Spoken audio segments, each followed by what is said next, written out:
States actually, and I was selected to attend a conference in San Francisco in 1995 called the State of the World Forum, and it was this kind of post-Cold War powwow, academics, politically, like Ronald Reagan was there, Mikhail Gorbachev, a bunch of Nobel Prize winners, and all the business leaders, environmentalists, all sorts of cool people.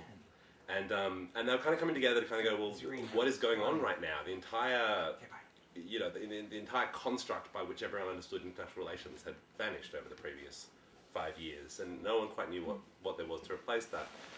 And I think kind of as an afterthought, someone went, well, you know, we're talking about the future, wouldn't it be swell to have some young people here?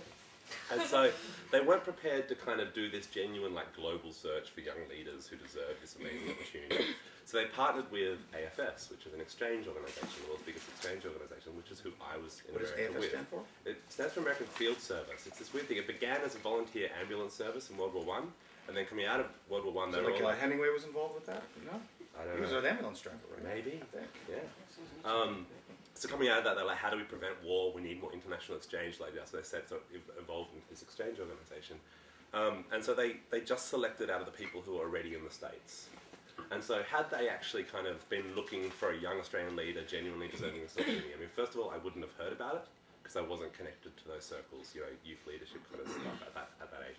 Second of all, if I had heard about it, I wouldn't have applied because it didn't sound like me. I didn't think you would have made the cut? Yeah, well, made the grade? And then thirdly, had I applied, I'm sure I would not have been selected.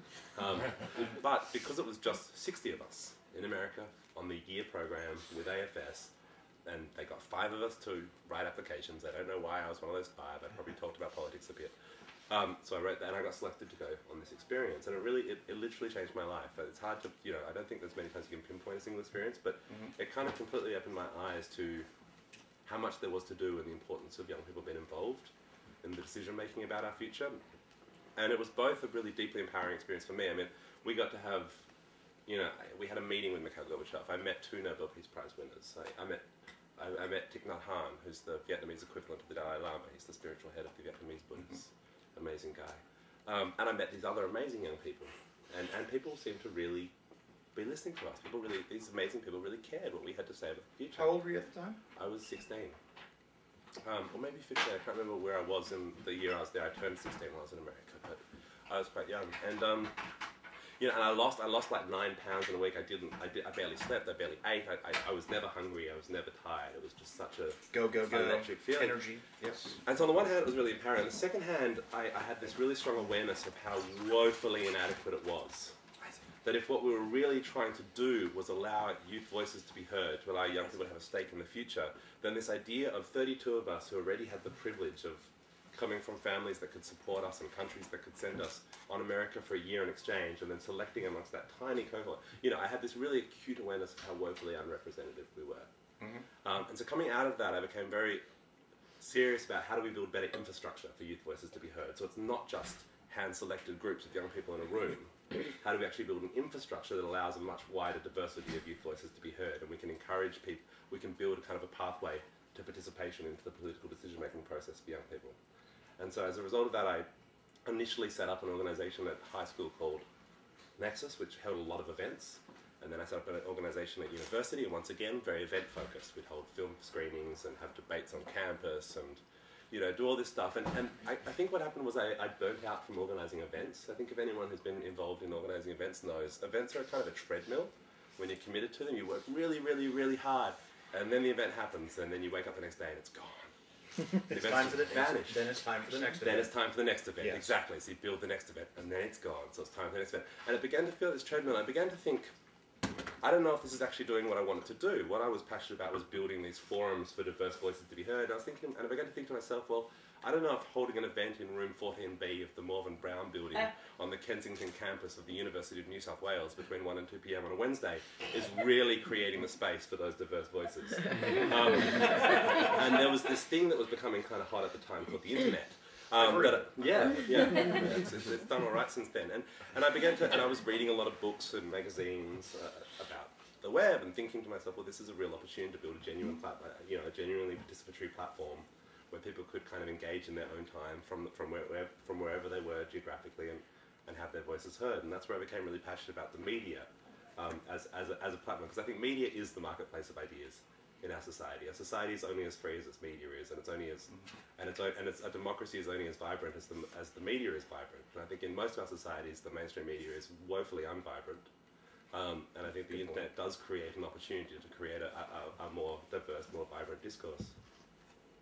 And that leads excellently into our next subject here, which was kind of the main part of your bio, seemed to be taken up by VibeWire in various projects under VibeWire. Was that your college group? It was. Post-college.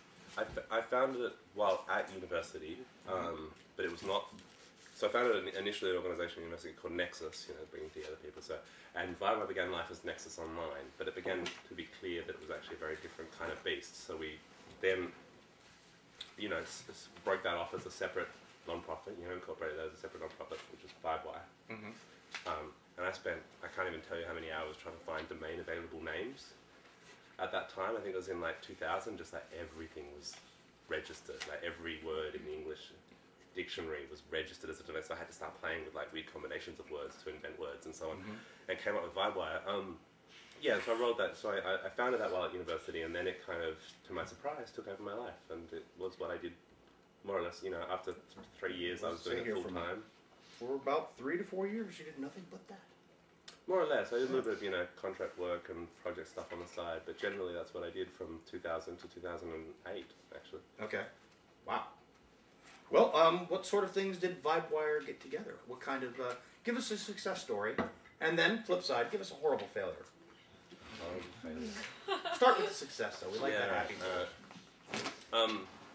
The funny thing about VibeWire was that I wasn't very seriously entrepreneurial, in the sense of going, okay, I'm founding an organisation, what's our business model, how are we going to support ourselves, how are we going to continue, I just wanted to run a project, I just wanted to set up a website, I had this terribly naive idea that I could set up a website. I can't code. I don't know really anything about.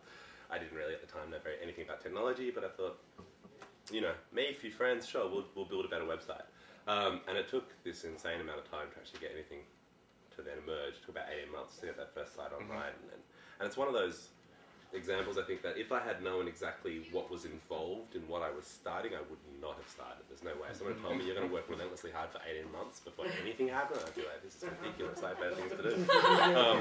But I was like, take a few months, then a few more months, then a few more months, and somehow it just kept going. And so we got this website online, and it was vibewire.net. It was a youth culture and political expression portal. And then someone came up with the idea of, well, let's create a film festival. If what we're about is providing a platform for young people to express themselves, someone who was very passionate about film was like, let's do that in film. So before we knew it, we were organising it. We only got the damn website online in March of 2002, after working on that for 8 months. By September 2002, we'd launched this film festival that then toured to 3 states.